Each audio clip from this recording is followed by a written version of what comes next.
Richmond, Virginia, August 1855. In the suffocating heat of a Tuesday afternoon, on the auction platform at Lumpkin's Alley, something occurred that would fracture the carefully maintained order of Virginia's most powerful families. A slave was brought to the block, a young man whose appearance so thoroughly violated every assumption about human bondage that bidding didn't just exceed expectations. It stopped entirely for 17 full minutes, while grown men stood paralyzed, unable to form words, unable to process what they were witnessing. The price that finally broke the silence would reach $11,000, more than the cost of the entire auction house, more than some plantations sold for. The buyer, a man named Harrison Whitmore, would be dead within 3 weeks. His widow would vanish before his body was cold. And the beautiful slave who caused this catastrophe would trigger a sequence of events so disturbing that Richmond's newspapers would later conspire to erase entire days from their archives, creating gaps in history that remain unexplained to this hour. What was it about this particular slave that drove rational men to madness? What secrets surrounded his arrival in Richmond that powerful institutions spent decades trying to bury? Before we dive deeper into what became known among those who remember as the Richmond Horror, make sure you're subscribed and hit that notification bell. What you're about to hear has been deliberately hidden from history textbooks, and we need your help making sure these buried truths finally see light. Drop a comment telling us where you're watching from. We're building a community of people who refuse to let uncomfortable history stay buried. The truth begins not on the auction block, but 6 weeks earlier, in the mountains of Western Virginia, where something happened that no one could explain. The town of Lexington sits in the Shenandoah Valley, a place where old Virginia money goes to pretend the modern world doesn't exist. In July 1855, a traveling slave trader named Gideon Hale arrived there with a coffle of 12 slaves he'd purchased from failing farms in Kentucky. Hale was known for his cruelty even among men who made their living in human suffering. He worked alone, trusted no partners, and had a reputation for acquiring slaves through methods that other traders considered too dangerous or too immoral, even by their degraded standards.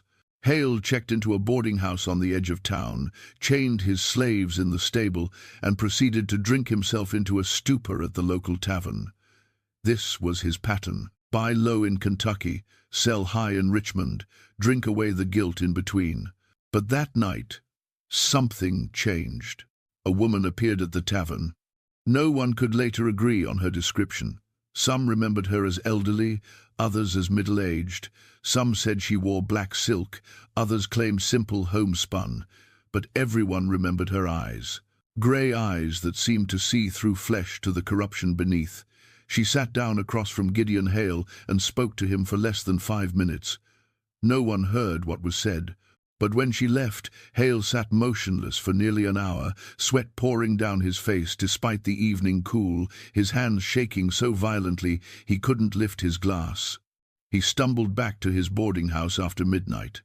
The next morning, the stable where he'd chained his coffle stood empty. All 12 slaves had vanished.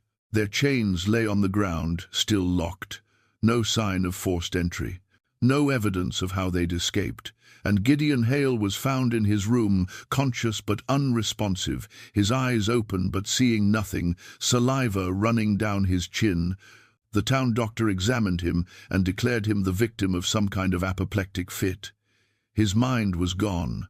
Whatever had happened to him had burned out his ability to speak, to reason, to function as anything more than a breathing body. He was taken to an asylum in Staunton where he would spend the remaining 4 years of his life sitting in a chair, staring at nothing, occasionally whimpering like a beaten dog. The escaped slaves were never found. The mystery of how they'd freed themselves from locked chains in a secured stable remained unsolved. And most people in Lexington were content to forget the entire disturbing incident. Most people, but not everyone. 3 weeks after Hale's collapse, a slave appeared at the Richmond auction house of Pulliam and Slade. He arrived alone, walking through the front door at mid-morning, his wrists bound by simple rope, no chains, no handler, no documentation of ownership, James Pulliam, the senior partner, later described the moment of his arrival as the strangest experience of his 40-year career in the slave trade. The young man was perhaps 23 years old, tall and lean, with skin that held a color somewhere between honey and amber, suggesting mixed ancestry, though not in the usual patterns. His features possessed a symmetry that seemed mathematically impossible. High cheekbones that caught light like sculpture, a jawline that could have been rendered by a master portraitist.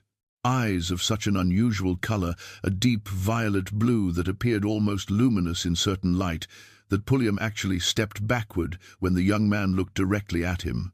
But it wasn't just the physical beauty, though that alone was extraordinary enough to draw attention. It was something else, a quality of stillness about him, a sense that he existed somehow outside the normal flow of time and circumstance.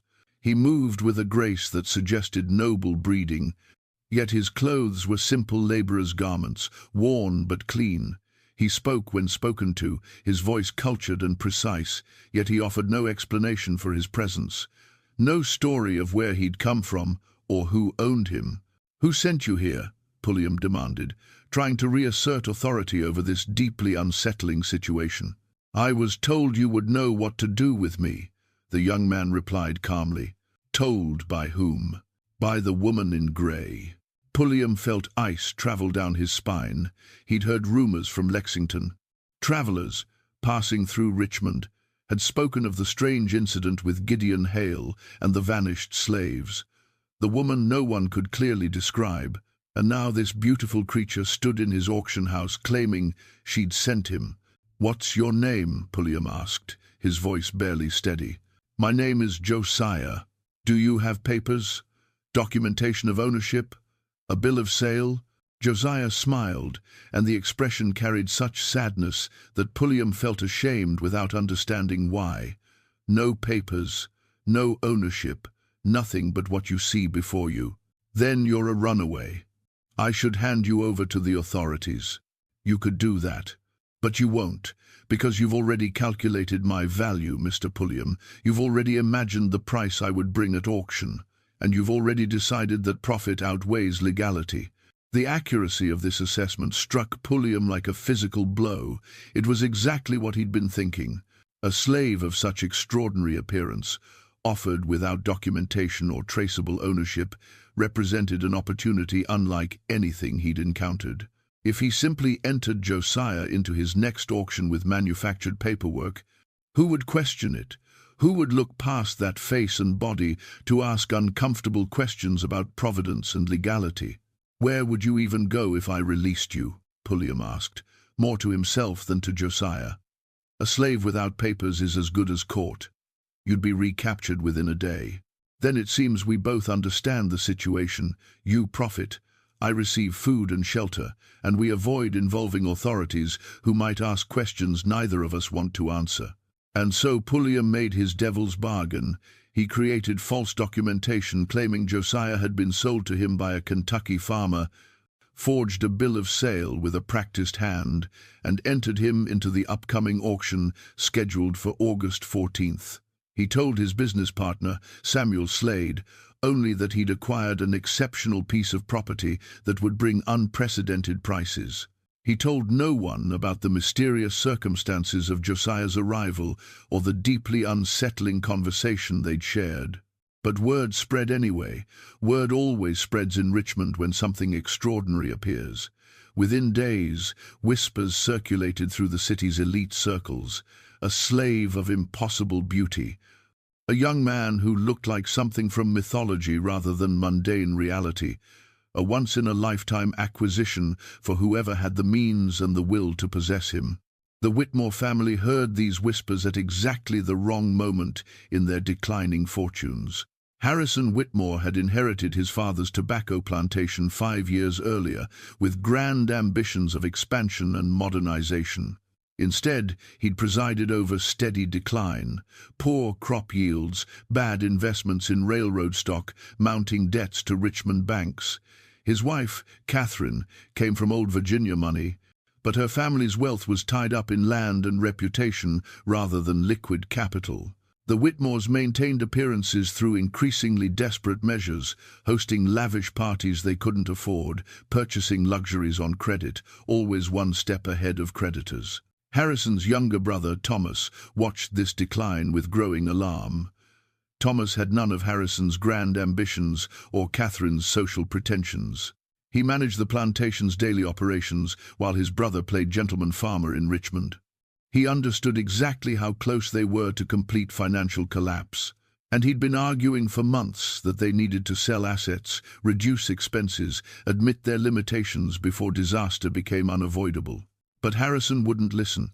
Harrison believed in appearances, in the power of reputation to overcome material reality. And when he heard about the extraordinary slave being offered at Pulliam and Slade, he saw opportunity rather than risk. A slave of such remarkable appearance would be the ultimate status symbol, proof that the Whitmore family still commanded resources, still deserved their place among Virginia's elite.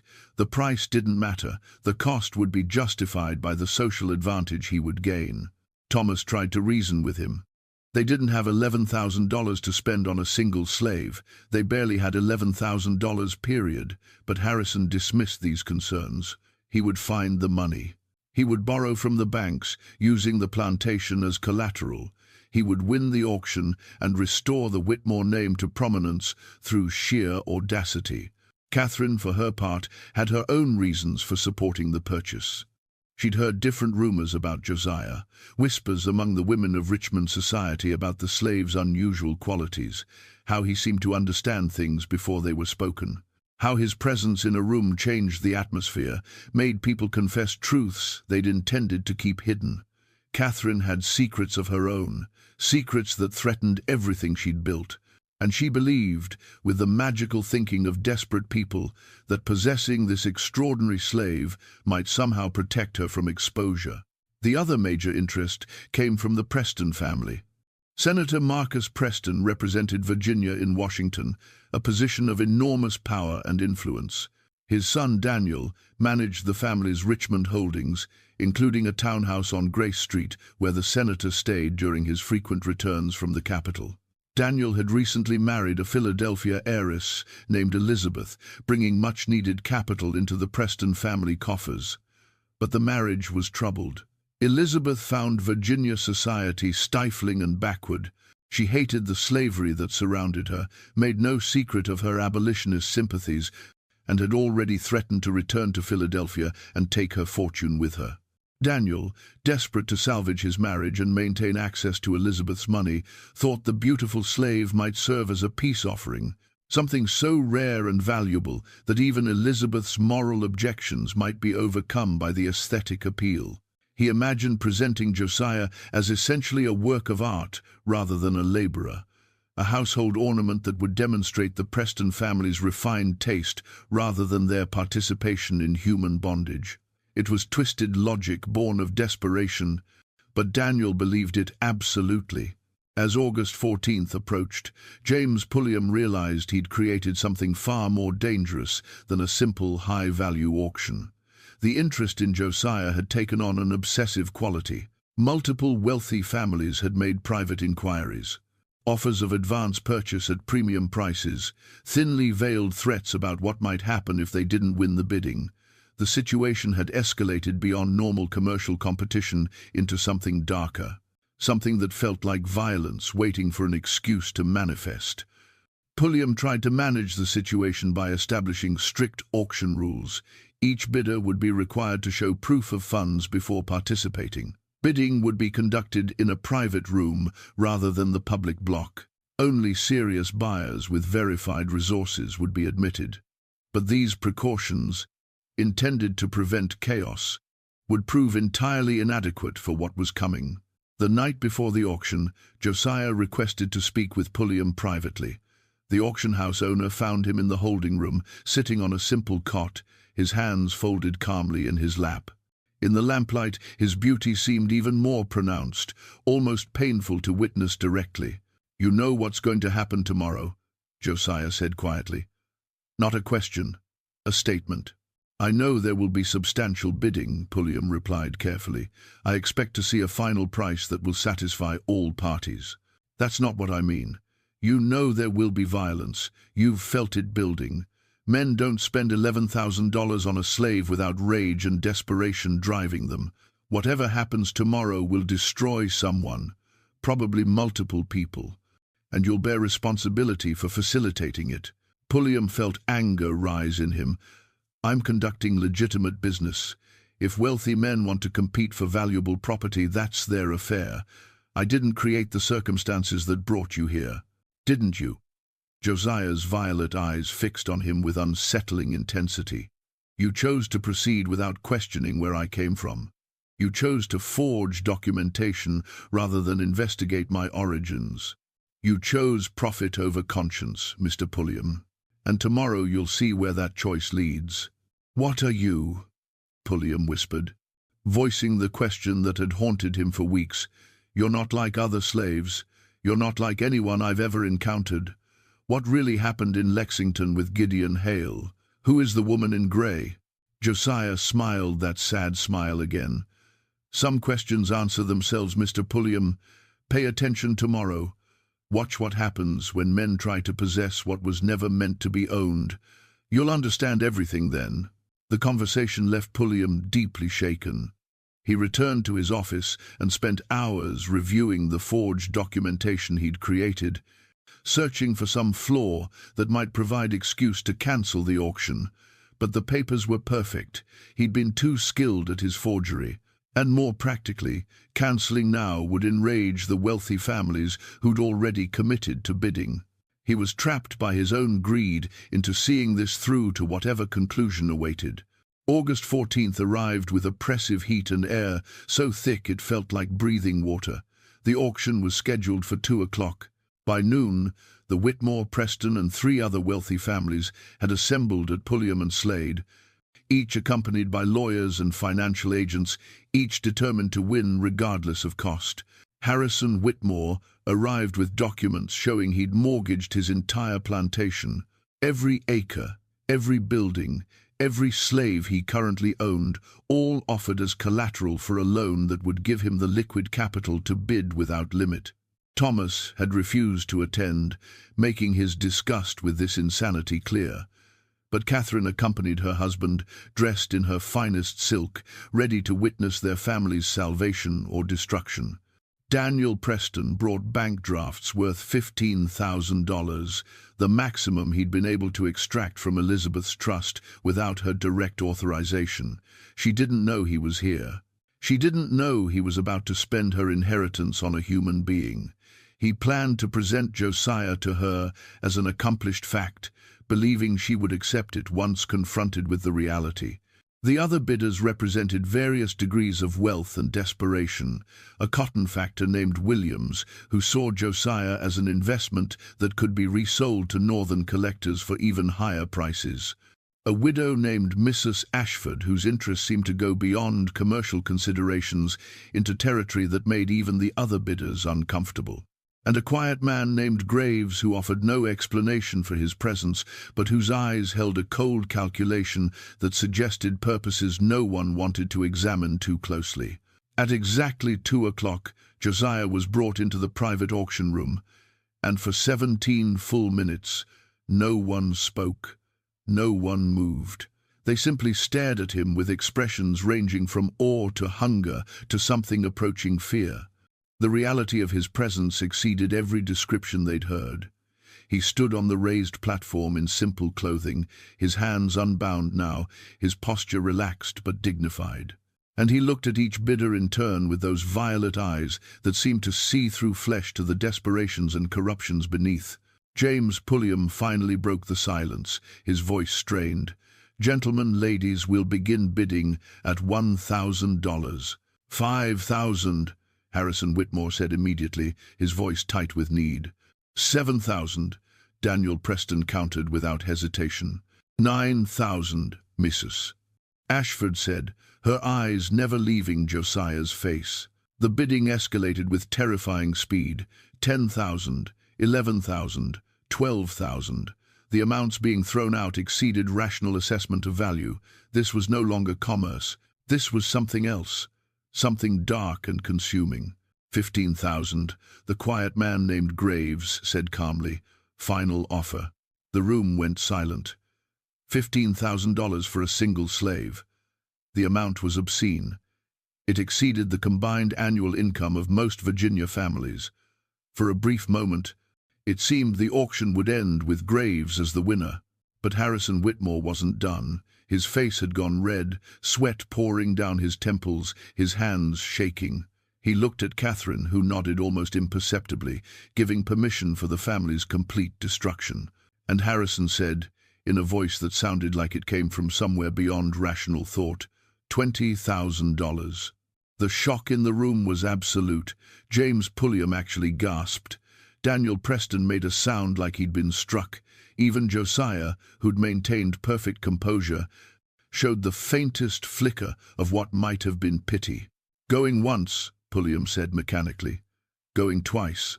"Sold," Graves said quietly from the back of the room. "But not to Mr. Whitmore. Sold to death and misery and consequences none of you are prepared to face." "What are you talking about?" Pulliam demanded. "You're not the high bidder." "I'm not bidding at all, Mr. Pulliam. I'm simply observing. And what I observe is that this young man was correct. Watch what happens when men try to possess what was never meant to be owned. The lesson is about to begin." And with that cryptic statement, Graves walked out of the auction room, leaving behind a group of people who'd just witnessed something that made no sense.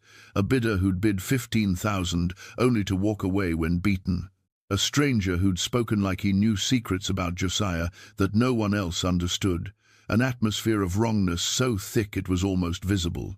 But the auction was complete. Harrison Whitmore had won with his insane bid of $20,000. The paperwork was signed with shaking hands. The money transferred through bank drafts that would take weeks to fully clear, but were accepted on the Whitmore family's name and collateral. And Josiah became, at least on paper, the legal property of a man who'd just destroyed himself to possess him. What Harrison Whitmore didn't know, what none of them knew yet, was that the auction was not the end of this story. It was barely the beginning. And the terrible education Graves had mentioned was about to commence in ways that would haunt Richmond for decades. Harrison Whitmore brought Josiah to the family estate that same evening, riding in a closed carriage as if transporting something too precious or too dangerous to expose to public view. The plantation house stood 7 miles outside Richmond, a columned mansion that had represented Whitmore prosperity for 3 generations. Now it represented debt so massive that $20,000 added to existing obligations meant the family owed more than the entire property was worth. Thomas was waiting on the front portico when they arrived. He'd heard about the auction results from a messenger who'd ridden ahead. His face held an expression beyond anger, beyond disgust, something closer to grief. "You destroyed us," Thomas said flatly as Harrison helped Josiah down from the carriage. "For a pretty face, you traded away 3 generations of family legacy. I hope you're satisfied." "You'll understand when you see him properly," Harrison replied, his voice carrying a manic edge. "When society sees what we've acquired, when they realize the Whitmores can still command resources that others can only dream of." "Society will realize we're bankrupt madmen," Thomas interrupted. "That's what they'll realize. We can't make the loan payments, Harrison.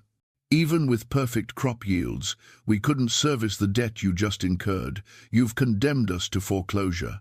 Catherine stepped between them, her expression carefully composed. "What's done is done. Fighting about it won't change anything. We'll adapt. We'll find a way forward." But as she spoke, her eyes kept drifting to Josiah, who stood quietly observing this family drama with that unsettling calm.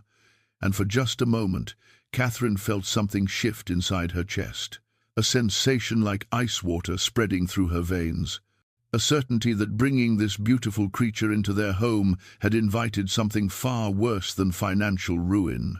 Josiah was given a room in the main house, not in the slave quarters. Harrison insisted on it, claiming he wanted his investment close and secure. But the decision created immediate tension among the estate's other slaves. Who was this newcomer that he warranted treatment reserved for family? What made him so special that normal rules didn't apply? The head house slave, an older woman named Ruth who'd served the Whitmores for 40 years, confronted Thomas about it that night. "That boy ain't natural," she said bluntly. "I seen him for just a minute when they brought him in, and I'm telling you, Mr. Thomas, there's something wrong about him. The way he looks at people, like he can see right through to your soul and find every sin you've tried to hide. He's just a slave, Ruth. An expensive one, but still just property. No, sir. He ain't just anything. You mark my words. That boy is going to bring death to this house. I feel it in my bones. Death and revelation and judgment." Thomas wanted to dismiss Ruth's concerns as superstition, but he'd felt it too when he looked at Josiah. That sense of wrongness, of something operating according to rules that had nothing to do with the normal order of things. He'd spent his entire life on this plantation, had been raised among slaves, had managed human property as casually as managing livestock. But Josiah made him deeply uncomfortable in ways he couldn't articulate. That first night, strange things began happening. Small things at first. A mirror in the hallway that cracked from corner to corner, despite no impact or temperature change. 3 clocks in different rooms that all stopped at the same moment, 3:17 a.m. A portrait of Harrison's father that fell from its mounting and landed face down, the canvas torn as if by claws, though no animal had been near it. Harrison dismissed these incidents as coincidence. Old houses settled, objects fell, clocks stopped. Nothing about it warranted concern. But Catherine knew better. She'd grown up in a Virginia family that still remembered old stories. Tales of haints and conjuring, and things that walked wearing human shapes but carrying purposes that had nothing to do with human concerns. She tried to speak with Josiah the next morning, finding him in the garden where he'd been given permission to walk. He stood among the roses, touching their petals with long fingers, his expression meditative. "Who are you really?" Catherine asked without preamble. "And don't tell me you're just a slave. I've seen slaves my entire life. You're something else." Josiah turned to her with those violet eyes, and Catherine felt her breath catch. "What do you want me to be, Mrs. Whitmore? A victim you can pity? A possession you can display? A judgment you can fear? I want the truth. The truth is, you already know. You've known since the moment you agreed to let Harrison purchase me. You understood this would end badly. But you let it happen anyway because you thought maybe, just maybe, my presence would distract from your own secrets, that people would be so focused on the mysterious, beautiful slave that they wouldn't notice what you've been hiding." Catherine's face went pale. "What are you talking about?" "The letters, Mrs. Whitmore. The ones you've been burning in your bedroom fireplace, the correspondence with a certain gentleman in Charleston. Your husband thinks you burn old receipts and meaningless papers. He doesn't realize you've been conducting an affair for the past 2 years. An affair that's produced consequences you're desperately trying to conceal." Catherine stepped backward as if struck.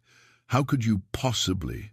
"I know many things. That's my purpose. Not to be owned, but to reveal, to bring hidden truths into light.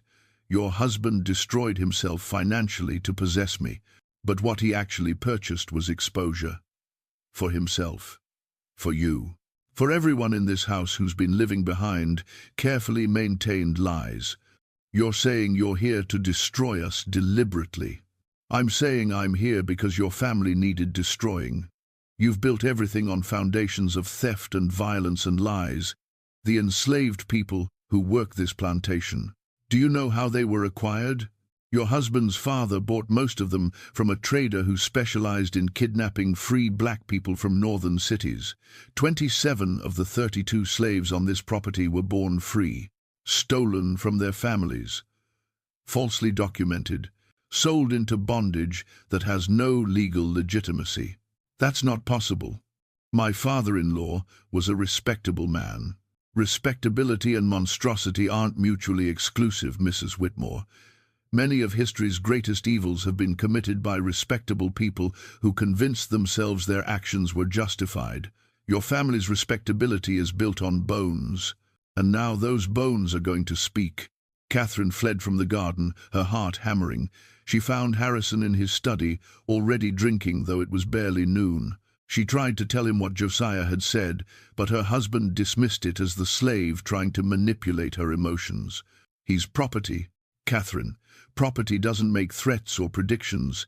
It serves, and he'll serve us beautifully once society sees what we've acquired." But society was already seeing. Word of the $20,000 purchase had spread through Richmond like fire through dry grass, and the reaction was not admiration, but horror and mockery. Cartoons appeared in newspapers showing Harrison as a fool. Editorials questioned his sanity. Business associates who'd once courted Whitmore's favor now avoided the family entirely. The acquisition that was supposed to restore their reputation was destroying it far more effectively than bankruptcy alone could have managed. 3 days after Josiah's arrival, the first death occurred. One of the field slaves, a young man named Isaac, was found in his cabin with his throat cut. The wound was clean and deep, suggesting a sharp blade and someone who knew what they were doing. But Isaac's cabin door had been locked from the inside. The windows were too small for anyone to enter, and no weapon was found anywhere near the body. The local sheriff investigated perfunctorily. The death of a slave rarely warranted serious attention.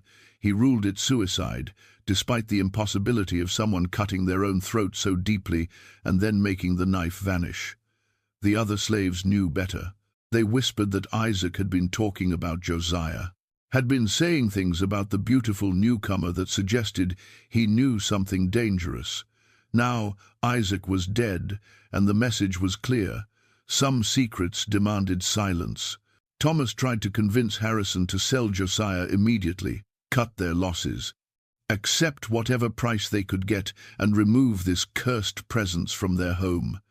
But Harrison refused. He'd invested everything in this acquisition. Admitting it was a mistake would mean admitting he'd destroyed his family for nothing. His pride wouldn't allow that admission. Meanwhile, Daniel Preston was having his own crisis. He'd returned home after losing the auction to find his wife Elizabeth waiting with bank statements and trust documents spread across their dining table. She knew what he'd tried to do. Knew he'd attempted to spend her inheritance on a slave without her permission. Her fury was incandescent. "You disgust me," she said, her voice shaking. "I knew you participated in this evil system. I knew you owned human beings, but I thought you at least had limits. I thought there was some line you wouldn't cross. Apparently I was wrong." "It would have been a gift," Daniel stammered. "Something beautiful for our home. A gift would be freeing the slaves you already own. A gift would be using my money to help people escape bondage rather than purchasing them deeper into it. What you tried to do, this is just evil justified by aesthetic appreciation. You wanted to own a human being because he was beautiful. Do you understand how depraved that is? Everyone here owns slaves, Elizabeth. It's the foundation of our economy. Then your economy is built on hell, and I won't finance it another day. I'm leaving, Daniel. I'm returning to Philadelphia, and I'm taking every penny of my money with me. You can tell your family that their access to the Philadelphia capital is terminated permanently." She left that night, taking documents that would effectively bankrupt the Preston family's Richmond operations. Daniel, desperate and humiliated, blamed Harrison Whitmore for creating the auction that had exposed his moral bankruptcy to his wife. He blamed Josiah for being so valuable that he'd been willing to betray his own principles to acquire him, and he began planning revenge against both. But Daniel Preston wasn't the only person in Richmond planning violence. The quiet man from the auction, the one who'd called himself Graves, had not left the city. He'd taken rooms at a modest hotel and begun conducting his own investigation into Josiah's origins and purpose. What he discovered troubled him deeply. Graves was not his real name. He was actually Thomas Crawford, a former slave catcher who'd retired after witnessing something in Mississippi that had broken his faith in his profession. He'd seen a slave revolt put down with such savagery that even he, a man who'd made his living hunting human beings, couldn't stomach it. He'd walked away from the trade and spent the past 3 years trying to atone for his crimes through quiet work, helping runaways reach freedom in the north. But he'd heard about Josiah through his network of contacts, and something about the description had seemed familiar. Too familiar. He'd come to Richmond not to purchase the slave, but to confirm a suspicion that had been gnawing at him for weeks. And the moment he saw Josiah in person, his suspicion was confirmed. 5 years earlier, Crawford had been hired to track a runaway slave in South Carolina, a young woman who'd escaped from a Charleston plantation. He'd found her after 3 weeks of searching, cornered her in a barn outside Columbia. But before he could restrain her, she'd turned to him with eyes that held a peculiar color, a deep violet blue that seemed to glow in the dim light, and she'd spoken to him. "You've destroyed families," she'd said calmly, "separated mothers from children, returned human beings to torture and death. You've built your life on suffering. How do you sleep at night, Mr. Crawford? How do you live with what you've done?" Her words had struck him like physical blows. He tried to dismiss them as the desperate plea of a caught runaway. But something in her voice, in her eyes, had pierced through his professional detachment to the conscience he'd thought long dead. He'd let her go that night, had falsified his report, claiming she'd drowned crossing a river, and he'd never taken another slave-catching job.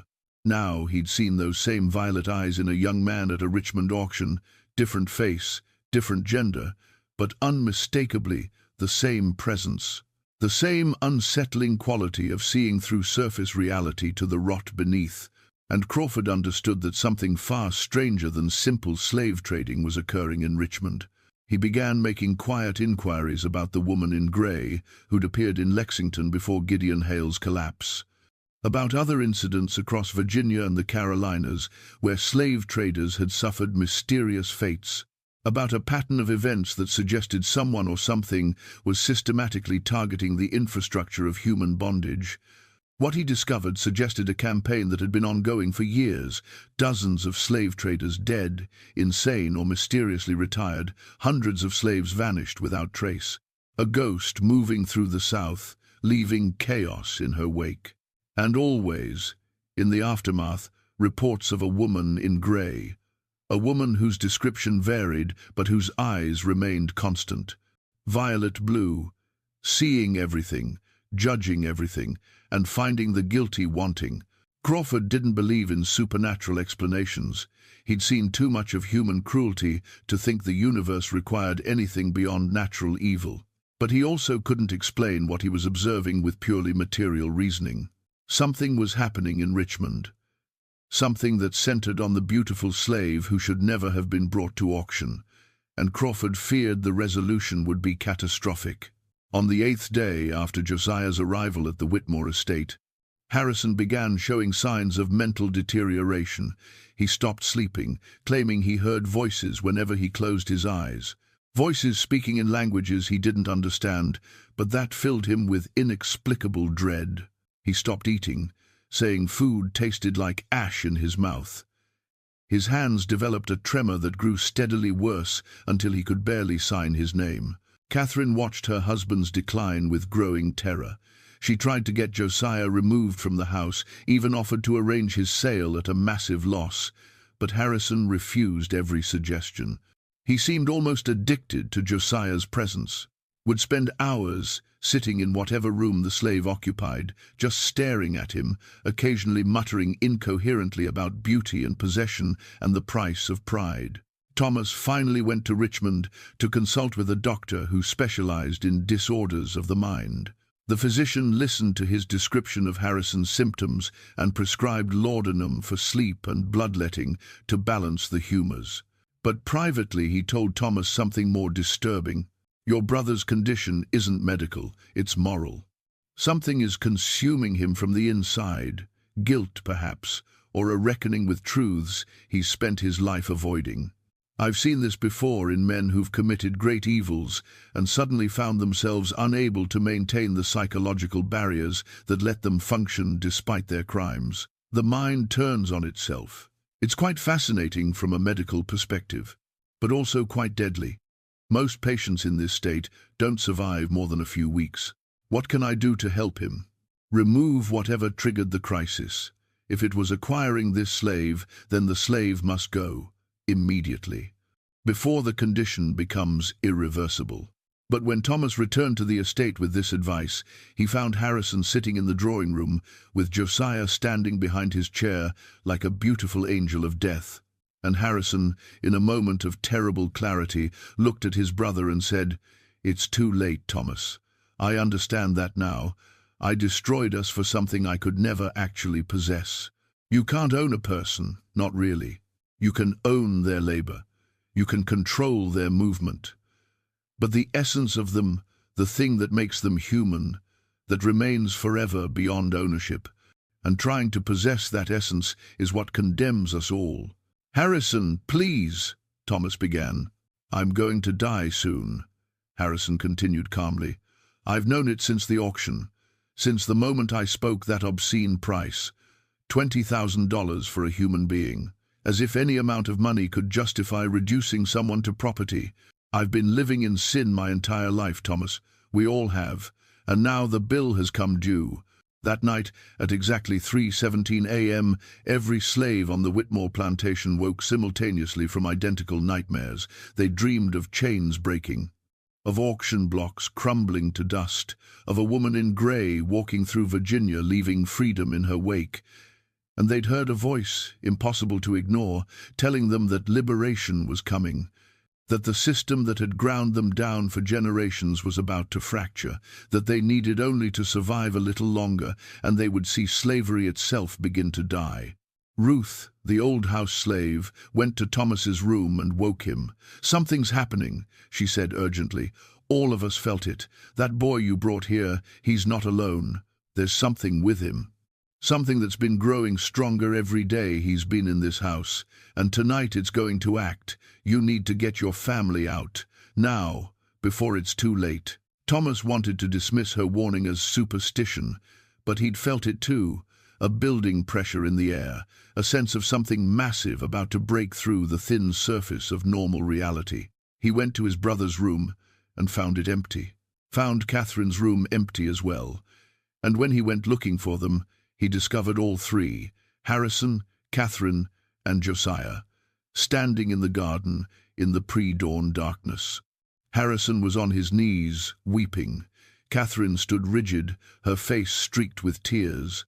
And Josiah stood between them like a priest conducting some terrible ceremony. "He's showing us," Catherine said in a hollow voice when Thomas approached, "everything we've done, every cruelty, every betrayal, every lie. It's all there. We can see it all. And we can't deny it anymore. We can't pretend. We can't hide. The truth is destroying us, and we deserve it. We deserve every moment of this agony." Thomas grabbed Josiah by the arm, intending to drag him away from his family. But the moment his hand made contact, he felt electricity surge through his body. Not physical electricity, something else, and suddenly he was seeing things, memories that weren't his own, the kidnapped slaves his father had purchased, their terror, their grief, their despair, the families torn apart, the lives destroyed, the endless accumulation of suffering that had built the Whitmore fortune. All of it flooding into his consciousness at once, impossible to deny, impossible to dismiss. He released Josiah's arm and staggered backward, gasping, "What are you?" Josiah smiled, that sad smile. "I'm what happens when oppression becomes so vast that reality itself must bend to accommodate justice. I'm the reckoning you've avoided for generations. I'm every suppressed truth demanding to be heard. And I'm just the beginning." The sun rose on a plantation transformed. The slaves had gathered near the main house, not threatening, not aggressive, but present in a way they'd never been before. Present as witnesses to whatever was about to occur. As participants in a shift that none of them fully understood, but all of them felt in their bones. Something fundamental was changing. Something that would ripple far beyond this single estate. And in Richmond, in auction houses and law offices and bank boardrooms, men were beginning to understand that the acquisition of one impossibly beautiful slave had triggered consequences that would consume them all. The news from the Whitmore estate reached Richmond by mid-morning. A rider arrived at James Pulliam's office with a message that made the slave trader's blood run cold. Harrison Whitmore was dead. Found in his study at dawn with no marks of violence, no sign of struggle. He'd simply stopped living. His face held an expression that the messenger described as peaceful acceptance mixed with absolute horror, like a man who'd seen the truth of his entire existence and couldn't survive the knowledge. Catherine Whitmore had been taken to her sister's home in Richmond, barely coherent, muttering about revelations and judgment. Thomas had assumed temporary control of the estate, but had sent word that he would be selling everything immediately. The plantation, the slaves, every asset the family owned. He wanted nothing more to do with any of it. And Josiah had vanished. Sometime between dawn and when the doctor arrived to examine Harrison's body, he'd simply disappeared from the estate.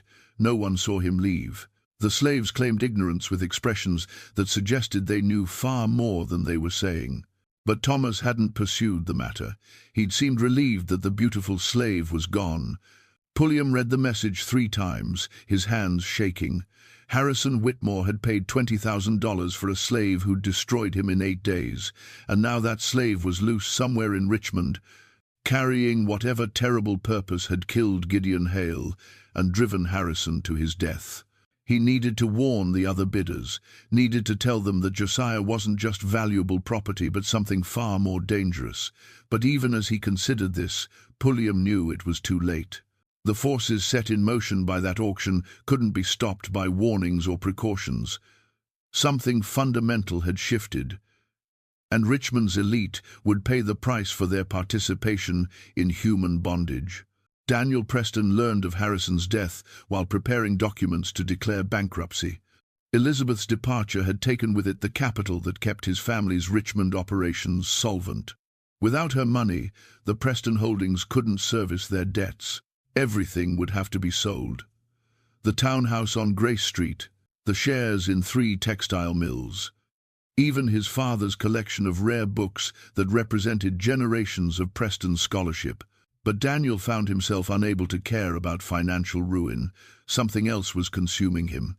Ever since the auction, he'd been having dreams, vivid nightmares where he saw himself from outside his body, saw himself as others must see him, a man who'd been willing to purchase a human being as a gift to placate his abolitionist wife. The moral grotesqueness of that attempt had been invisible to him in the moment. But now, he couldn't stop seeing it, couldn't stop understanding that he'd been willing to compromise every principle to maintain access to money and status. The night after Harrison's death, Daniel woke to find someone standing at the foot of his bed. In the darkness, he could make out only a silhouette, but he knew immediately who it was. "You're here to kill me," Daniel said, surprised by his own calm. Josiah's voice came from the darkness. "I'm not here to kill anyone, Mr. Preston. That's not my purpose. I'm here to show you the truth. What you do with that truth is your choice."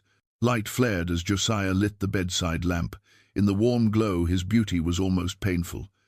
Daniel looked at him and felt the full weight of what he'd tried to do, attempted to purchase this person, reduce him to property.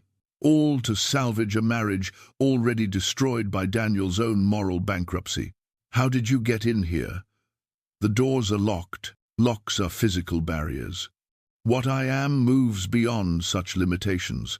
I told you at the auction, Mr. Preston, watch what happens when men try to possess what was never meant to be owned. You're watching now. Your marriage ended. Your fortune vanished. Your father's reputation about to be destroyed when it becomes public knowledge, how you attempted to misuse your wife's trust fund. My father had nothing to do with my decisions. Your father built his political career on maintaining the slavery system. He's voted for every law that strengthened bondage, opposed every measure that might have granted freedom.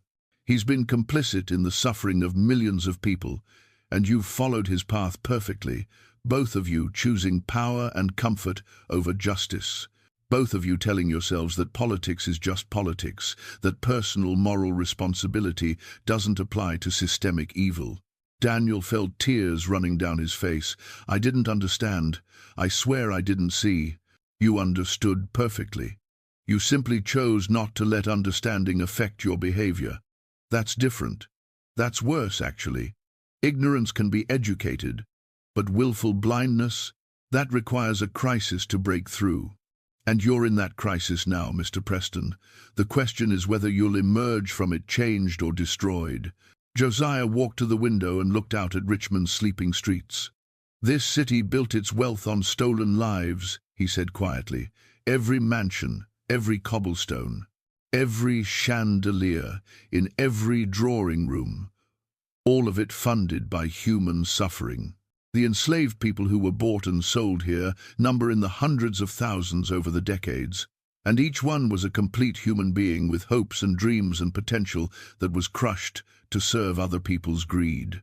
He turned back to Daniel. Your wife understood that. She tried to make you understand, but you couldn't hear her because hearing would have required changing, and change was too expensive. Well, the bill has come due anyway. You'll lose everything regardless. The only choice now is whether you lose your soul along with your fortune.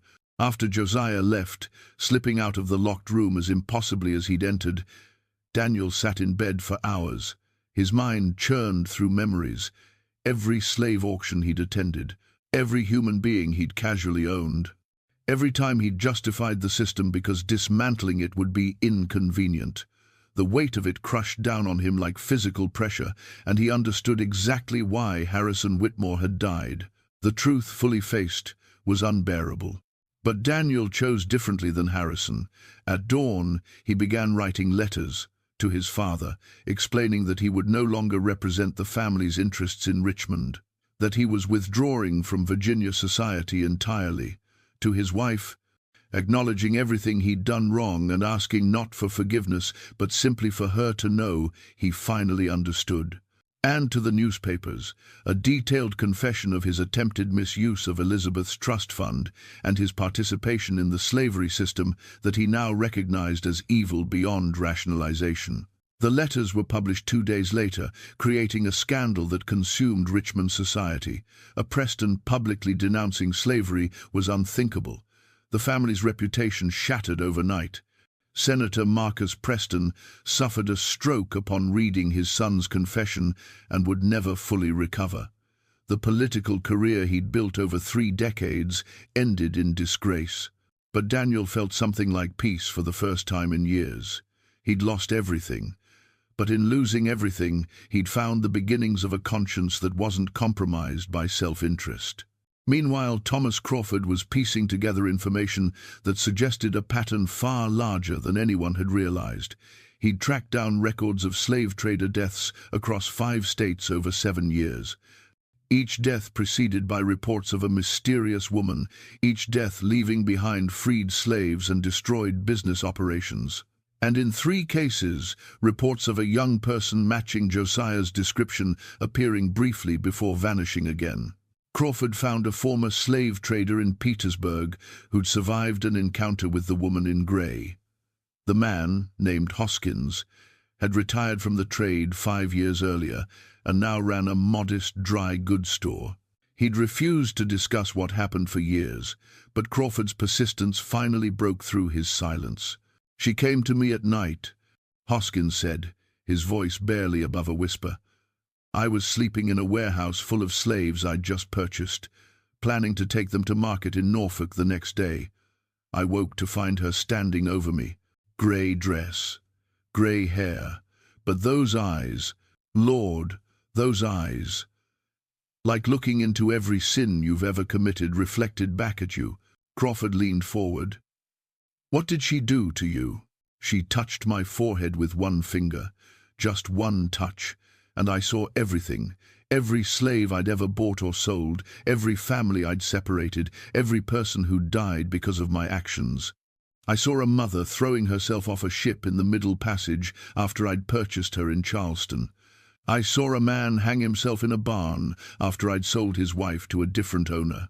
I saw children beaten and starved and worked to death on plantations where I'd delivered them, all of it. Years and years of suffering, and I was responsible for every moment. Hoskins was crying now, tears running down his weathered face. I begged her to kill me, Told her I couldn't live with what I'd seen, but she said death was too easy. She said I had to live with the knowledge, had to carry it every day, had to let it change me or let it destroy me. Those were my choices. And the slaves in your warehouse? Gone when I woke the next morning. Every chain unlocked, every door open. They vanished like they'd never existed. And I never traded in human flesh again. I couldn't. Every time I even thought about it, I'd see those visions, feel that weight. I moved here, started over, tried to live a life that wasn't built on suffering. Crawford asked the question that had been haunting him. The young man with violet eyes. Was he with her? Hoskins nodded slowly. He appeared twice. Once in South Carolina when she freed a group of slaves from a holding facility. Once in Georgia when a trader named Morton had an accident that left him paralyzed. Different ages in each sighting. Like he was growing up across these years. But the same presence, the same purpose. Which is what? What's their purpose? Justice, Hoskins said simply. Not revenge, not random violence. Justice. They target the infrastructure of slavery, the traders, the auction houses, the financial systems that profit from human bondage. They're dismantling it piece by piece.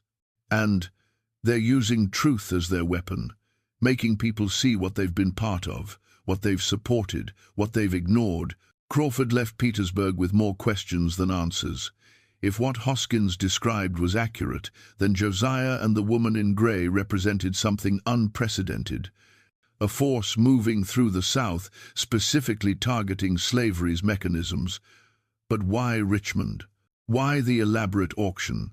Why allow himself to be sold to Harrison Whitmore, only to kill the man days later? The answer came to Crawford in a flash of understanding. Richmond wasn't the target. The auction wasn't about Josiah being sold. It was about gathering Richmond's elite in one room, about making them compete for him, about getting them to reveal the depths of their depravity through their bidding. The auction was a trap designed to expose who would pay the most to own another human being. And everyone who participated had been marked. Crawford began tracking the other bidders. Mrs. Ashford, the widow who'd bid $9,000. She'd suffered a house fire that destroyed half her mansion but killed no one. The fire had started in her study, where she kept documentation of illegal slave purchases dating back decades, all of it consumed, her wealth largely destroyed. But she survived. Williams, the cotton factor who'd seen Josiah as an investment opportunity. He'd been ruined by a series of mysterious business failures, ships sinking, warehouses flooding, contracts cancelling for no apparent reason. Within 2 weeks of the auction, he'd gone from wealthy to bankrupt. And the quiet man, Graves, who Crawford now knew, had been speaking the truth at the auction, sold to death and misery. Graves had been warning them, had understood what they were too blind to see. Crawford needed to find Josiah, not to capture him, but to understand the full scope of what was happening. Because if this pattern continued, if every person complicit in slavery became a target for these impossible reckonings, then the entire South was about to experience a crisis that would make political tensions look trivial by comparison. He found Josiah in the last place he expected, at the African church on Broad Street, sitting in a back pew during evening services. Crawford slipped into the pew beside him, and Josiah turned to him with those unsettling violet eyes. "Mr. Crawford, I wondered when you'd find me. I need to understand what's happening here, what you are, what your purpose is. I'm a catalyst, an instrument of truth. The woman you've been investigating, she's been working for years to undermine slavery from within, freeing individuals, destroying traders. But she understood that individual actions weren't enough. The system is too vast, too entrenched, so she needed something bigger, a demonstration that would shake the foundations of slaveholder society. The auction. The auction. Bring together the wealthiest, most powerful men in Richmond. Make them compete to own someone. Let them reveal their true nature through their bids, and then show them what they really are. Hold a mirror up to their souls and force them to see the monsters reflected back. Some, like Harrison Whitmore, can't survive that revelation. Others, like Daniel Preston, might find redemption, but all of them are changed, and change ripples outward. You're trying to end slavery through individual conversions? Josiah shook his head. I'm trying to plant seeds of doubt, to crack the certainty that lets good people participate in evil systems. Slavery won't end because of what I do. It will end because of economic forces and political movements and eventually war. But when those forces arrive, will this region be ready? Will the people here be capable of imagining a different world? That depends on whether enough of them have been forced to see the truth of what they've been part of. Crawford was silent for a long moment. Then he said, "People are going to come looking for you. Dangerous people, people who understand you're a threat to their entire way of life. Let them come. The more they react, the more they reveal. Every act of violence against me proves my point about the system they're defending. Every attempt to recapture me demonstrates the cruelty they're willing to employ. I'm not afraid of them, Mr. Crawford. They should be afraid of the truth." That night, 5 of Richmond's leading citizens met in secret at the home of Charles Pembroke, a judge who'd presided over numerous cases enforcing fugitive slave laws. They'd all heard about Harrison Whitmore's death. All understood that something unprecedented was happening, and all recognized that Josiah represented an existential threat to their social order. "We need to eliminate him," Pembroke said bluntly. "I don't care how we do it, but that slave cannot remain at large. He's destabilizing everything." "He's not a normal runaway," another man replied. "Samuel Torrance, owner of Richmond's largest slave auction house. He's organized somehow, connected to something bigger. The woman in gray that people keep mentioning. There's a network here, an abolitionist conspiracy operating right under our noses. Then we root it out. We use every resource at our disposal. We make it clear that anyone harboring this fugitive will face consequences.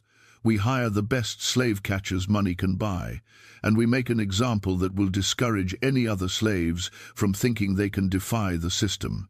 They drafted a formal notice, $5,000 reward for Josiah's capture, permission granted for extreme measures in his recovery, public warning that anyone assisting him would be prosecuted to the fullest extent of the law. The notice would be printed in every Richmond newspaper and distributed throughout Virginia.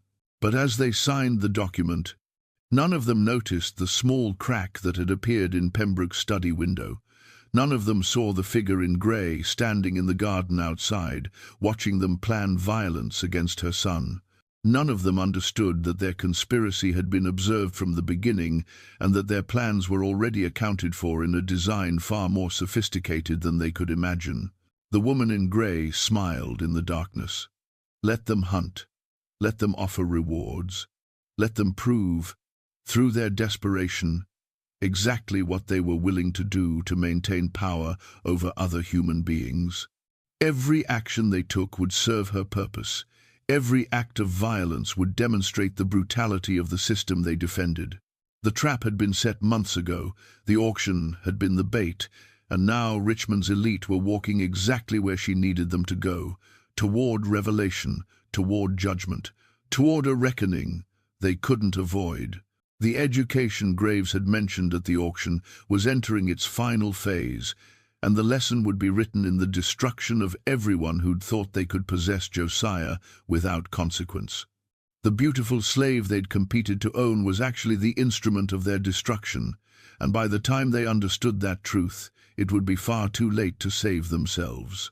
The manhunt for Josiah began at dawn on August 27th, 11 days after the auction that had set Richmond on fire. Professional slave catchers arrived from as far as Georgia and Tennessee, drawn by the unprecedented $5,000 reward. They brought dogs trained to track runaways, brought chains and restraints designed for the most resistant captives, brought a willingness to employ violence that exceeded even the normal brutality of their profession. But they found nothing. Josiah had vanished into Richmond's hidden geography, the spaces between official recognition and actual reality. The network of free black people, sympathetic whites, and enslaved people who maintained secret channels of communication and protection. He moved through the city like smoke, visible for moments before dispersing, always one step ahead of his pursuers.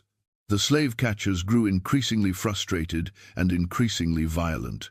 They raided homes in the black sections of Richmond, destroying property and terrorizing families on the flimsiest suspicions. They dragged free black people off the streets, demanding to see their papers, beating those whose documentation wasn't immediately available. The violence they employed in searching for Josiah revealed the cruelty that had always been present in the system, but usually remained hidden behind legal formalities. And that revelation was exactly the point. Thomas Crawford understood this as he watched the manhunt devolve into naked terrorism. Josiah wasn't hiding because he feared capture. He was hiding to draw out the violence, to make the slave catchers and their sponsors reveal their true nature to anyone paying attention. Every brutal raid, every innocent person beaten, every family terrorized. All of it proved what abolitionists had been saying for decades, that slavery wasn't a benign institution of economic necessity, but a system of violence that required constant terror to maintain itself. The woman in grey watched this unfold from her various vantage points throughout Richmond. She'd established herself weeks ago under a false identity as Mrs. Eleanor Graves, a widow from Baltimore seeking property investments. She attended social functions, observed the elite families, listened to their conversations. And she documented everything with a precision that would have impressed the most dedicated historian. In her rented rooms, she maintained extensive files on Richmond's leading citizens, their business dealings, their personal scandals, their involvement in the slavery system. She'd been compiling this information for months, preparing for the moment when it would be deployed with maximum effect. The auction had been phase 1, gathering the targets and making them reveal their willingness to pay obscene amounts for human property. The manhunt was phase 2, making them reveal the violence they would employ to recapture that property. Phase 3 was about to begin, and it would shatter Richmond's social order completely. Catherine Whitmore had been staying with her sister since Harrison's death, barely speaking, barely eating, her mind circling endlessly around the revelations Josiah had forced upon her. The affair she'd been conducting, the pregnancy she'd been hiding, the knowledge that the child she was carrying wasn't her husband's. The secrets that had seemed so important before now felt trivial compared to the larger truth Josiah had shown her.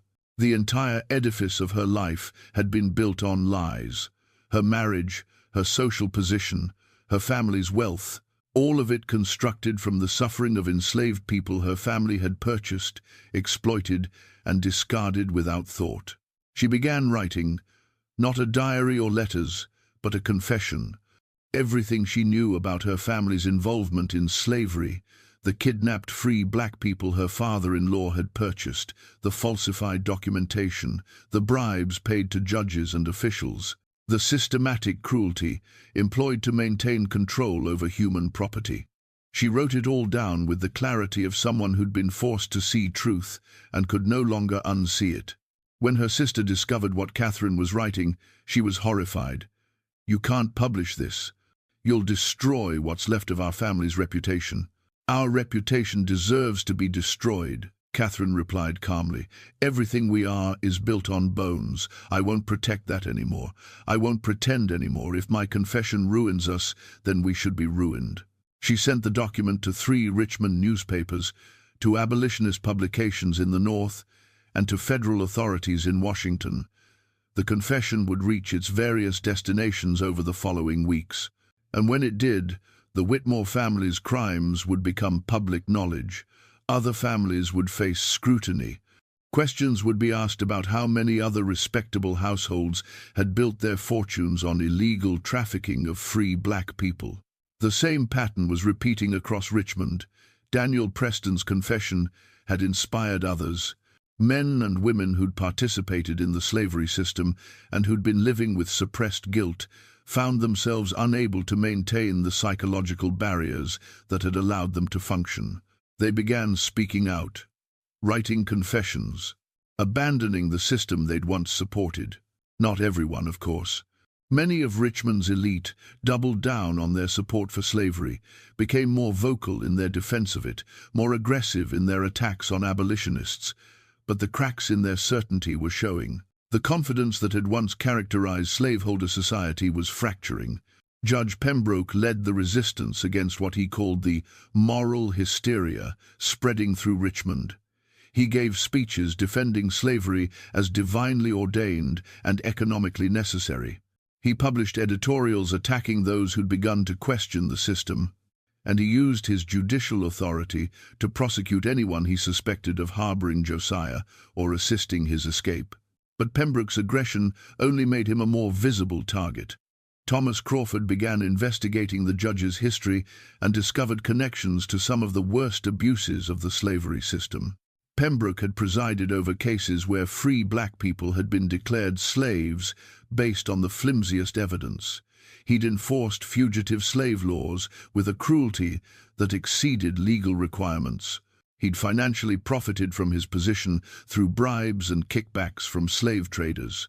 Crawford compiled this information and passed it to Mrs. Eleanor Graves, who added it to her growing documentation of Richmond's corruption. The trap was closing around Pembroke and the others who'd tried to organize the manhunt. On September 3rd, exactly 18 days after the auction, Josiah appeared publicly for the first time since Harrison Whitmore's death. He walked into Judge Pembroke's courtroom during a trial where a captured runaway slave was being prosecuted. Josiah sat in the gallery among the spectators and simply watched the proceedings with those violet eyes that seemed to strip away all pretense. The slave on trial, a woman named Sarah who'd escaped from a plantation outside Richmond, stood silently as Pembroke prepared to render judgment. The evidence against her was overwhelming. She'd been caught 10 miles outside the city, clearly attempting to reach the north. The penalty for her escape would be public whipping and sale to a buyer in the deep south, where escape would be nearly impossible. Pembroke was delivering his sentence when he looked up and saw Josiah sitting in the gallery. The judge stopped mid-sentence. His face went pale, his hands began to shake. Every person in the courtroom turned to look at what had caught his attention and saw the beautiful young man who'd become the object of an obsessive manhunt. The slave catchers who'd been stationed at the courthouse rushed toward Josiah, but he stood calmly and spoke in a voice that carried to every corner of the room. "Judge Pembroke, would you like to tell everyone here about the 14 free black people you've declared slaves over the past 5 years, about the bribes you've accepted from slave traders, about your financial stake in the auction house that profits from human trafficking?" Pembroke's face turned from pale to red. "Guards, seize that fugitive immediately." But before anyone could reach him, Josiah continued, "Or should we discuss what happened to the Thompson family? How you ruled them slaves despite documentation proving their freedom. How they were sold south and you received $200 for facilitating the transaction." The gallery erupted in murmurs. Josiah's accusations were specific enough to ring true. People began looking at Pembroke with new suspicion. The judge's authority, built on decades of apparently impartial service, cracked under the weight of these revelations. "He's lying!" Pembroke shouted. "He's a fugitive slave making desperate accusations." "Then examine your records," Josiah said calmly. "Check the cases I've mentioned. You'll find the irregularities. You'll see the pattern. Unless you've destroyed the evidence, which would itself be telling, wouldn't it?" The slave catchers reached Josiah, but as they grabbed his arms, something extraordinary happened. The woman in grey appeared at the courtroom door, not entering, just standing at the threshold, and when she raised one hand, every chain in the courtroom shattered simultaneously. The manacles on Sarah, the restraints on 2 other slaves being held for trial. Even the decorative chain that held a chandelier crashed to the floor in a cascade of broken links. The courtroom dissolved into chaos. People screamed and fled. The slave catchers released Josiah and backed away, suddenly terrified of forces they couldn't understand. And in the confusion, Josiah, Sarah, and the other freed slaves walked out of the courtroom with the woman in grey, disappearing into Richmond streets, while behind them Judge Pembroke collapsed behind his bench, clutching his chest. his authority shattered beyond repair. Thomas Crawford witnessed the entire incident from the gallery. He'd been tracking Josiah and had anticipated he might appear at Pembroke's court. But what he'd seen exceeded any natural explanation. Chains didn't simply break simultaneously. That required either coordination beyond anything he'd witnessed, or something that transcended normal physical laws. He followed the group at a distance as they moved through Richmond's streets. They didn't run or hide. They walked openly, and somehow no one stopped them. It was as if people simply didn't see them, or saw them but couldn't quite process what they were witnessing. Crawford recognized this as the same quality Josiah had possessed since the auction. The ability to be present yet somehow outside normal perception. They led him to a warehouse near the James River. Crawford waited outside for several minutes before deciding to enter. Inside, he found not just Josiah and the woman in grey, but dozens of other people, freed slaves from various estates, free black people who'd been helping with the underground network, and several white Richmonders who'd secretly opposed slavery despite the social costs. The woman in grey stood at the center of this group, and when Crawford entered, she turned to him with eyes that held the same violet-blue color as Josiah's, mother and son, clearly. The family resemblance went beyond eye color to something deeper, a shared quality of seeing beyond surface reality to the mechanisms beneath. "Mr. Crawford," she said, her voice gentle but carrying absolute authority. "I'm glad you found us. We've been hoping you would." "Who are you really?" Crawford asked. "What are you?" "I'm exactly what I appear to be, a woman who lost her son to slavery and spent 7 years getting him back. But I'm also something more, a catalyst for change, an instrument of truth. Call me Eleanor. That's the name I've chosen for this work. The things I've seen, the chains breaking, Josiah's ability to move through the city unseen, that's not natural." Eleanor smiled. "Isn't it? Chains have always been psychological as much as physical, Mr. Crawford. What you saw today was simply the physical manifestation of a truth that's always existed. Slavery is built on illusions. The illusion that some people can own others, the illusion that bondage is natural and permanent, the illusion that the system can't be challenged. Break those illusions, and the physical chains break as well." Crawford wanted to dismiss this as mystical nonsense, but he'd seen too much to maintain comfortable rationality. "What happens now? Pembroke will rally every resource against you. Richmond's elite won't forgive what you've done." "They'll try to strike back," Eleanor agreed. "That's expected, necessary even, because every act of violence they commit proves our point about the system they're defending. Every persecution demonstrates the cruelty required to maintain slavery. They can't win, Mr. Crawford. They can only reveal themselves." Over the next 2 weeks, Richmond experienced what later historians would call the September Crisis, though contemporary accounts would be heavily censored and manipulated. A wave of slave escapes unlike anything seen before. Dozens of enslaved people simply walking away from their owners, moving through the city in broad daylight, somehow evading capture despite the massive manhunt efforts. Simultaneously, documents began appearing throughout Richmond, posted on walls, left on church steps, distributed through mysterious channels. These documents detailed the criminal activities of prominent citizens, the illegal slave trafficking, the bribery and corruption, the sexual exploitation of enslaved women, the systematic violence, all of it documented with names, dates, and specific incidents that couldn't be easily dismissed. Eleanor's files, built over months of careful investigation, were being deployed strategically, each revelation carefully timed to maximize impact. Each exposure designed to crack the unified front of Richmond's slaveholding class. Some of the exposed men fled the city. Others doubled down on their defenses but found themselves increasingly isolated as former allies distanced themselves from the scandals. The economic impact was catastrophic. Slave prices plummeted as buyers became afraid of purchasing property that might simply walk away.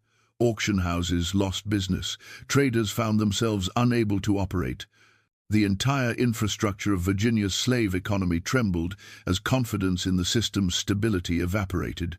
And through it all, Josiah moved through Richmond like a ghost, appearing at crucial moments to deliver specific revelations to specific people. He visited the homes of slaveholders and showed them truths about themselves they'd spent lifetimes avoiding. Some, like Harrison Whitmore, couldn't survive these revelations. Others found themselves transformed, abandoning the system they'd once supported. If you're intrigued by stories of resistance and hidden history, by narratives that reveal uncomfortable truths about the past, you'll find more buried stories like this here on The Sealed Room. We specialize in the histories that powerful institutions tried to erase. Subscribe and join us in bringing these suppressed truths back to light. On September 17th, exactly 1 month after the auction, Eleanor orchestrated her final demonstration. She arranged for every piece of documentation she'd compiled to be delivered simultaneously to newspapers across Virginia and the North, to federal authorities, and to abolitionist organizations.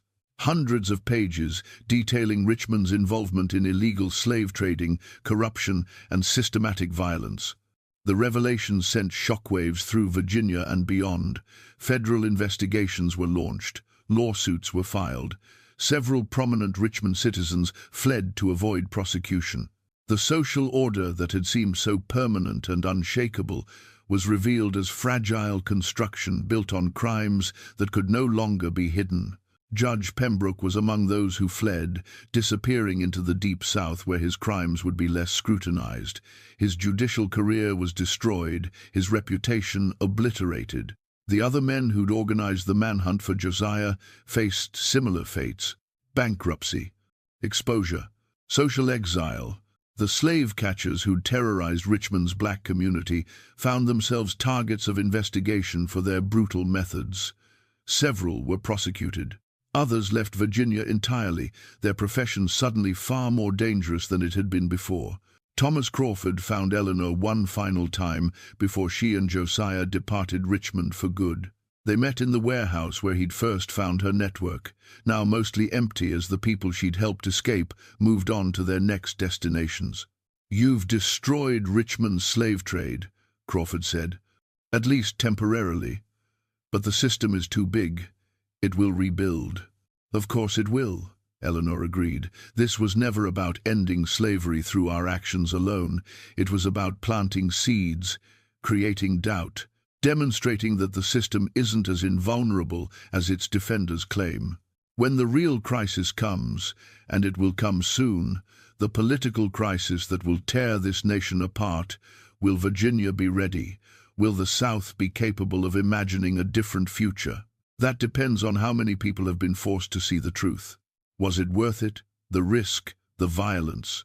The people who died." Eleanor's expression hardened.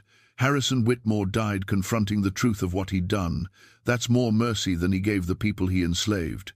The others who've been exposed, who've lost their fortunes and reputations, they're experiencing a fraction of the suffering they inflicted on others. So yes, Mr. Crawford, it was worth it. Every moment of it." Josiah approached them, and Crawford saw in his face not the mysterious beauty that had captivated Richmond's elite, but something simpler and more human. A young man who'd survived something terrible and come out the other side still fighting. "What will you do now?" Crawford asked him. "Continue the work. There are other cities, other networks, other institutions that profit from bondage. My mother and we've learned how to crack them, how to use their own greed and pride against them. We'll keep moving, keep revealing, keep breaking the chains, both physical and psychological." "And you," Eleanor asked Crawford, "what will you do with what you've learned?" Crawford thought about his past as a slave catcher, about the lives he'd destroyed in pursuit of profit, about the woman with violet eyes in South Carolina who'd changed his path 5 years ago. "I'll help. Whatever this network needs, whatever resources I can provide. I owe a debt I can never fully repay." Eleanor nodded acceptance. "Then the work continues. For all of us." They departed Richmond separately over the following days. Eleanor and Josiah heading north, then west, their trail deliberately obscured. The freed slaves they'd helped scattering to various destinations, the white allies returning to their normal lives, carrying with them knowledge that would inform their future actions. Thomas Crawford stayed in Richmond, documenting everything that had happened. He compiled his observations into a manuscript he titled The Richmond Horror: How Beauty Became Justice. The manuscript would never be published during his lifetime. Too controversial, too dangerous. It would remain hidden in Crawford's effects until after his death in 1873, when his daughter would discover it and recognize its historical importance. By that time, the Civil War had come and gone. Slavery had been abolished through constitutional amendment. The system that had seemed so permanent in 1855 had been destroyed by forces far larger than Eleanor and Josiah's operations. But Crawford's manuscript argued that their work had been essential preparation, that the cracks they'd created in slaveholder certainty had made the eventual collapse possible. That truth had been a weapon as powerful as any army. The manuscript also addressed questions that haunted everyone who'd witnessed the events. What exactly were Eleanor and Josiah? Were they simply determined activists using psychological manipulation and clever timing? Or had they been something more? Something that transcended normal human categories? Crawford's conclusion was characteristically pragmatic. It doesn't matter what they were. What matters is what they did. They forced people to see truth. They demonstrated that slavery's apparent permanence was illusion. They proved that resistance was possible, even when resistance seemed futile. Whether they accomplished this through natural means or supernatural intervention is ultimately irrelevant. The effect was the same. Change became possible because someone refused to accept the existing order as inevitable. The beautiful slave who sold for $20,000 in Richmond in August 1855 vanished from official historical records after September. No documentation exists of Josiah's later life. No records track Eleanor's movements after she left Virginia. Some historians have suggested they were myths, legends created to give hope to enslaved people during desperate times. But Thomas Crawford's manuscript insists they were real. And more importantly, it argues they weren't unique. That throughout the South, individuals and networks were working to undermine slavery from within. That the system's collapse wasn't simply the result of northern armies and political movements, but also of internal rot exposed by people willing to risk everything to reveal truth. The auction in Richmond became legend in different ways for different audiences. Among Virginia's white elite, it was remembered as a cautionary tale about obsession and excess, about the dangers of paying too much for anything, even human property. The story was sanitized, made safe, turned into a narrative about financial imprudence rather than moral reckoning. But among the black community, the story survived in different form, as a tale of resistance and justice, of a beautiful young man who walked into the heart of slavery's infrastructure and destroyed it from within, of chains that broke not just physically but spiritually, of truth that proved more powerful than any violence slavery could employ. Both versions contain elements of truth. Both miss parts of the larger reality. What really happened in Richmond in August and September 1855 was something that couldn't be neatly categorized or easily explained. It was a moment when the assumed order cracked, when people who'd thought themselves secure discovered their security was illusion, when a system that claimed moral legitimacy revealed its foundation in violence and corruption. The incredible mystery of the most beautiful male slave ever auctioned in Richmond isn't ultimately about beauty or monetary value or the specific mechanics of one auction. It's about something more fundamental. It's about the price of moral complicity, the cost of participating in evil systems, the reckoning that comes, inevitably, for those who value profit and status over human dignity. Every person who bid on Josiah revealed something about themselves through their bidding. Every person who participated in his manhunt demonstrated the violence they were willing to employ to maintain control over other human beings. And every person who faced the truth he forced upon them had to make a choice: change or be destroyed, adapt or cling to dying certainties. Richmond survived the September crisis, but it was changed. The confidence that had characterized Virginia's slaveholding class was permanently damaged. Questions that had been unthinkable became speakable. Doubts that had been suppressed found expression. The city limped toward civil war 5 years later, already fractured by internal contradictions that Eleanor and Josiah had helped expose. And somewhere in the north, a beautiful young man with violet eyes and his determined mother continued their work. Moving through cities, identifying targets, using truth as their weapon, breaking chains wherever they found them, creating cracks in slavery's foundation that would widen until the entire edifice collapsed. That's the real mystery. Not how one slave sold for an impossible price, but how resistance persisted even in the darkest times. How hope survived when hope seemed irrational. How people trapped in an evil system found ways to fight back, even when fighting seemed futile. The story of Josiah and Eleanor reminds us that history isn't just something that happens to people. It's something people make through their choices. That systems of oppression, no matter how powerful they appear, contain within them the seeds of their own destruction. That truth, once revealed, can never be fully suppressed again. Richmond tried to forget what happened in 1855, tried to erase the records, tried to pretend the September crisis had never occurred. But history remembers. The suppressed documents survive in archives. The stories persist in family histories. The truth endures despite all efforts to bury it. What do you think drove men to bid such impossible sums for another human being? What does it reveal about the psychology of slavery that beauty could command higher prices than strength or skill? How does the story of Josiah's resistance change your understanding of the antebellum South? Leave your thoughts in the comments. We read every one, and these conversations help us understand which buried histories matter most to our community. If this story affected you, if it made you think differently about history and resistance and the power of truth, then share it with someone who needs to hear it. These stories are too important to remain sealed away. Subscribe to make sure you never miss our deep investigations into the histories that powerful institutions tried to erase. Hit that notification bell because we're just getting started uncovering the uncomfortable truths that explain how we got here. And remember, history isn't just about understanding the past.